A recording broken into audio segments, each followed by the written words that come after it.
Good morning, good morning. Wish you hadn't said I was an incredibly funny person, because now I feel a lot of pressure, right? But sometimes it's easy to miss the obvious. I don't know if you've had that experience. It's certainly been clear in my life. Being married helps me to understand how often I miss the obvious. A lot of husbands might be able to relate to me on that. It's embarrassing sometimes.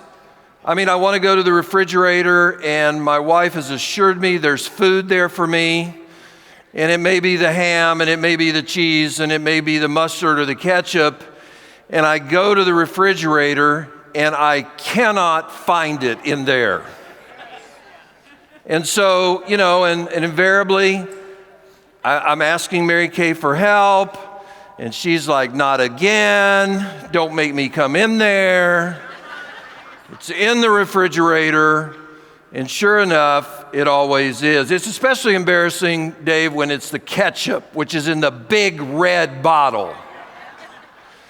It happens at other times as well. This is every husband's worst nightmare, is that you're getting ready to go out somewhere, and your wife comes in and she's dressed and she's ready to go, and she says, "Do you see anything different about me?" Immediately my blood pressure goes up. My palms are sweaty. My mind is racing. And I'm like, is it the dress? Is it the shoes? Is it the hair? What is it? And I have this inevitable feeling of doom and failure. So wives, hopefully you've learned nothing else today. Please do not come and ask your husband if he sees anything different about you. It's easy sometimes to miss the obvious. Let's not miss the obvious about the ministry of Jesus. In Matthew chapter 25, Jesus says this, the parable of the sheep and the goats. When the Son of Man comes in his glory, and all the angels with him, imagine the scene. He will sit on his throne in heavenly glory. All the nations will be gathered before him, and he will separate the people one from another as a shepherd separates the sheep from the goats. He will put the sheep on his right and the goats on his left.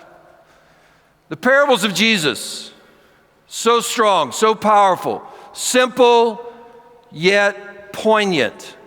And this one is really especially unique because of the way he starts it.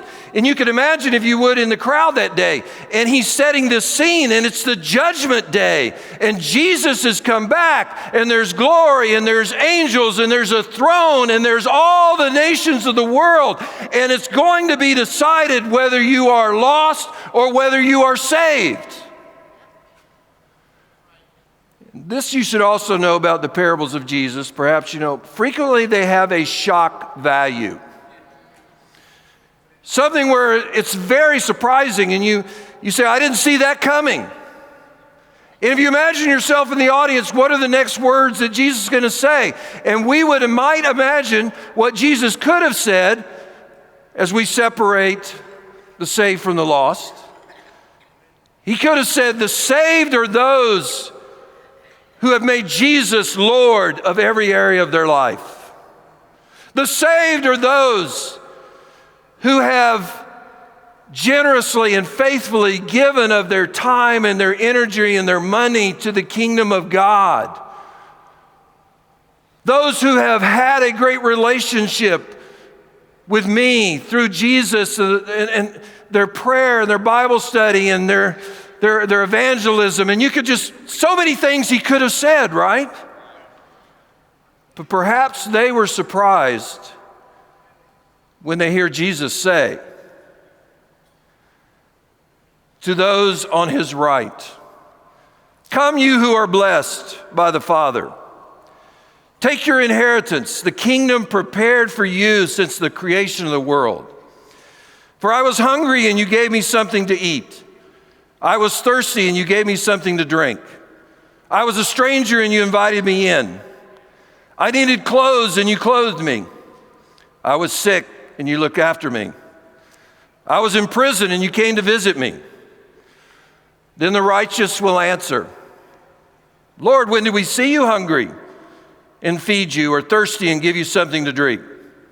When did we see you a stranger and invite you in, or needing clothes and clothe you? When did we see you sick or in prison and go visit you? The king will reply, I tell you the truth. Whatever you did for one of the least of these brothers of mine, you did it for me. Let's not miss the obvious. I've been one of those people who missed the obvious for many years. I don't know if I should tell you this, but I was baptized over 40 years ago. I don't want to hear how many of you say, I know you're thinking right now, I wasn't even born then. Bad-hearted, evil people. I've been in the paid ministry leading churches for over 37 years. Yet, the sad truth is, for most of my ministry and my Christian life, I have had a very mediocre view of the ministry of Jesus to the poor and the needy. For many years, I would give a little bit of money, and I would always show up and serve that one day a year when our ministry had a special event. I missed the obvious.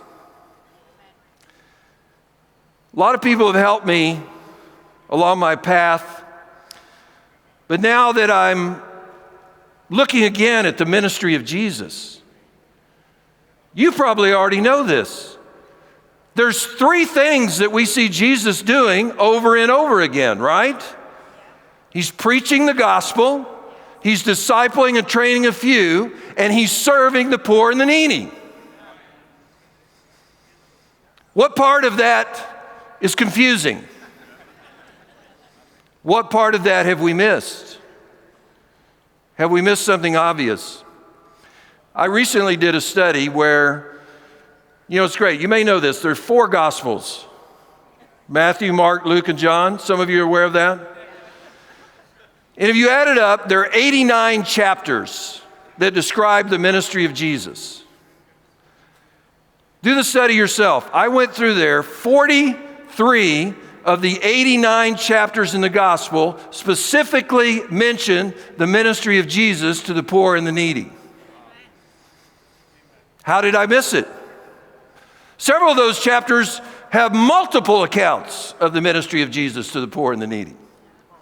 And 3 parables, not just this one, but also the parable of the rich man and Lazarus, the parable of the Good Samaritan, say that our very salvation hinges on our ministry to the poor and the needy.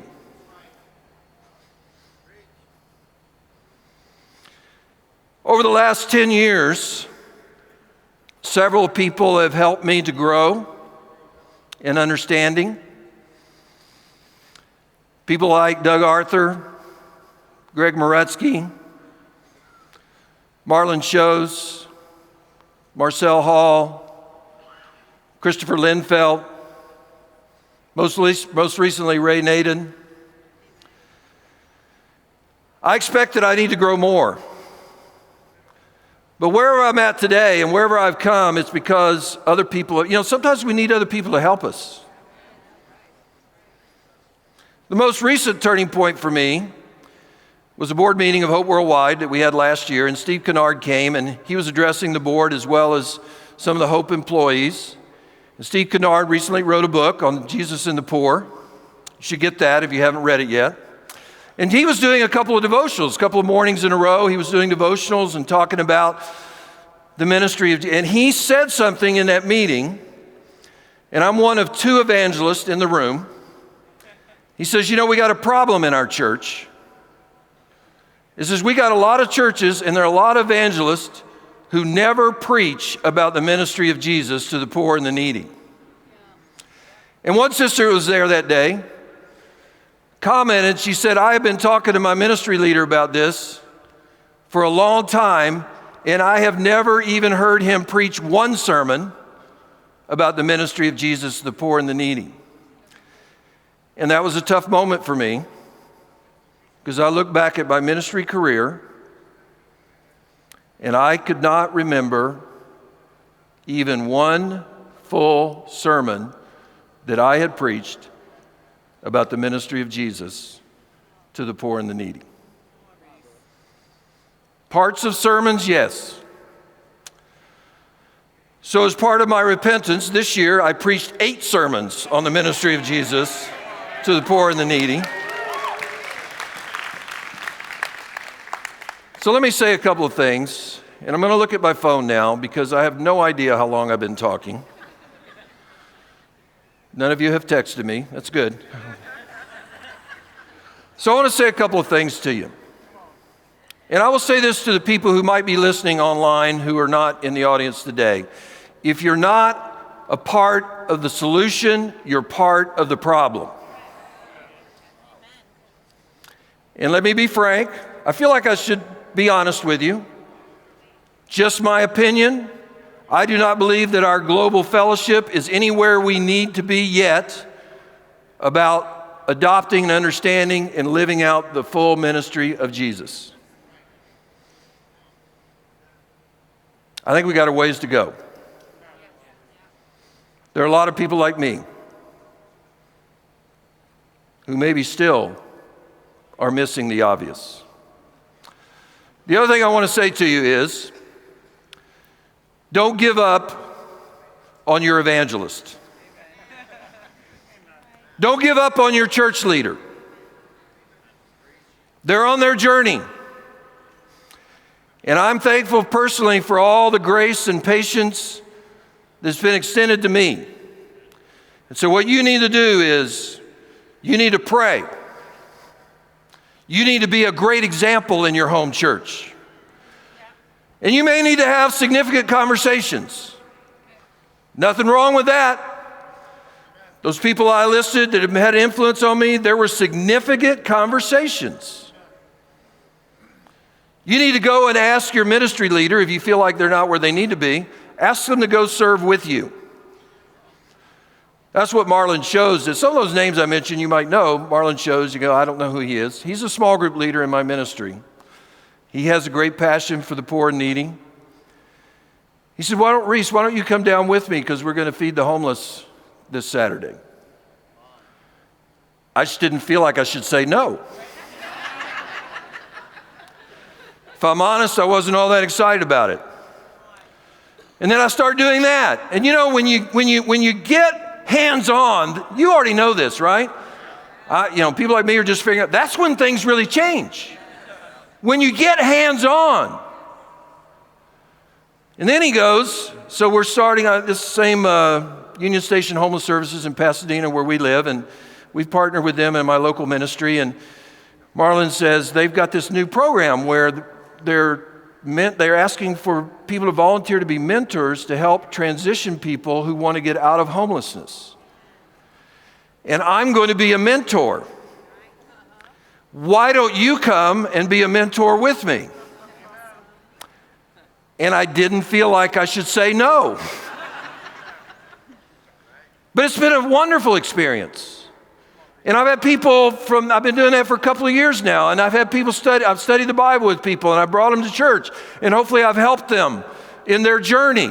Because I love that there's people who have been on the streets, who can get off the streets, who want to get off the streets, but they need a helping hand. They need a hand up. They need somebody to care.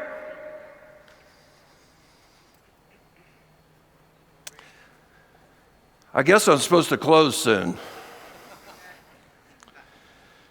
Let's go back. There's something else shocking about this parable. And I didn't read the whole parable, right? I just read the good news part. You can read the rest of it when you get home. And you already know what it says, right? There's something else shocking, though. Did you see it? In verse 40, when Jesus, these people seem surprised. I mean, really? I mean, this is why we're going to get into heaven? And I mean, what did we do? You know, they're not so impressed with themselves. And Jesus says, yes, what you've done for the hungry, the sick, the thirsty, in need of clothes, those in prison, whatever you've done for them, you did it for me. These brothers and these are brothers and sisters of mine. Now, when you get that, it makes all the difference. Jesus saying, these people that need clothing and are thirsty and are homeless and they have needs, they may be strangers to you, but they're family to me. And when you love them, you're loving me. So powerful. You know, I think a lot of you can relate to it. We have families, right? And, you know, I may forget how you've loved me, but if you love somebody in my family, I will not forget that. If you've loved my children, or you've loved my parents, or you've loved my brother, I may forget what you've done for me, but I'm not forgetting what you did for my family. That's what Jesus says. You know, I hold dear in my heart every follower of Jesus who reached out and who loved the people that I see, not just as people in need, but as family.